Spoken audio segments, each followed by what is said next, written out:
বাবা, তুই চাকাটা খুললি কেন? আমরা রথ টানবো কিভাবে? আরে আজকে উল্টো রথ না, এই রথটাকে আবার উল্টো করে বানাতে হবে। চাকা ওপরে থাকবে আর মাথা নিচে থাকবে। বাবা, তুই তো জানিস রে। আরে এটা কোনো ব্যাপার? এটা তো কমন সেন্স। তুই বড় হ, তারপরে বুঝবি।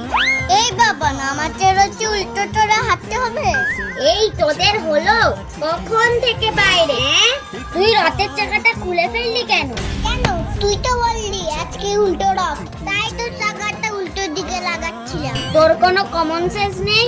চাকাটা মাথায় লাগালে আমরা রথ টানবো কিভাবে? তাহলে তুই কেন বললি আজকে উল্টো রথ? আরে বাবা, উল্টো রথের দিন জগন্নাথ ঠাকুর মাসির বাড়ি থেকে নিজের বাড়ি ফিরে আসে। তাহলে বললেই না ঠাকুরের বাড়ি যাওয়ার রথ, শুধু উল্টো রথ করে যাচ্ছিস।